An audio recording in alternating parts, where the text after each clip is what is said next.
तो हम आज पढ़ेंगे प्रथम प्रकृति संख्या का योग। कभी कभी पूछ जाता है कि जैसे लगातार प्रकृति संख्या का योग ज्ञात करें, तो इसका जो फॉर्मूला होता है n into n plus one बटा में दो। वही अगर प्रथम सम संख्या यानी लगातार सम संख्या का योग अगर फॉर्मूला पूछे तो उसका फॉर्मूला होता है n into n plus one. उसी तरह से अगर लगातार विषम संख्या अगर पूछ दे विषम संख्या का योग, तो इसका फॉर्मूला होता है n इंटू एन। जैसे उदाहरण है पहला कि लगातार 1 से 20 तक प्रकृति संख्या का योग, तो n into n plus one, यानी कि 1 से 20 तक जो संख्या होगा 20 होगा, तो n हो गया 20। तो 20 और इसमें 11 एक जोड़ने के लिए, तो 21 बटा में दो, दूसरे जब भागा देंगे 10 में तो कटेगा, दोनों गुना करेंगे 10 और 21 को, तो 210 आएगा। यानी 120 तक 1 से 20 तक लगातार जोड़ेंगे तो हमको आएगा 210। उसी तरह से अगर लगातार सम संख्या का योग करते हैं, जैसे 2 4 6 8 10 12 14, ये लगातार जोड़ना है, तो हम क्या करेंगे, इसमें गिनेंगे नंबर ऑफ संख्या 1 2 3 4 5 6 7। तो ये संख्या जो हुआ यानी n जो हुआ 7 हुआ, तो n की जगह पर हम 7 भरेंगे और 7 में 1 जोड़ेंगे, तो यानी 8 8 8 7 56 होगा। तो ये हो गया सम संख्या का योग। 2 से लेकर 14 तक सम संख्या का योग 56 आया।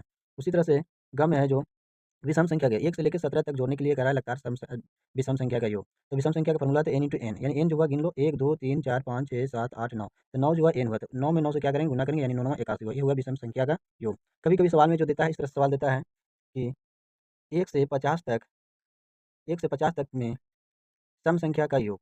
सम संख्या का अगर योग पूछे तो 1 से 50 तक में गिनती में 25 गो सम संख्या होगा, तो हम क्या करेंगे कि सम संख्या का योग कहता है कि n into n plus one, यानी 25 हो जाएगा और 25 में एक जोड़ देंगे 26 हो जाएगा, इसको गुना कर देंगे, जो गुना करके आएगा वही हो जाएगा टोटल योग।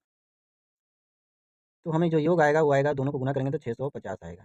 ये हमारा राइट आंसर हुआ। इस तरह से सवाल को सोल्व कर सकते हो।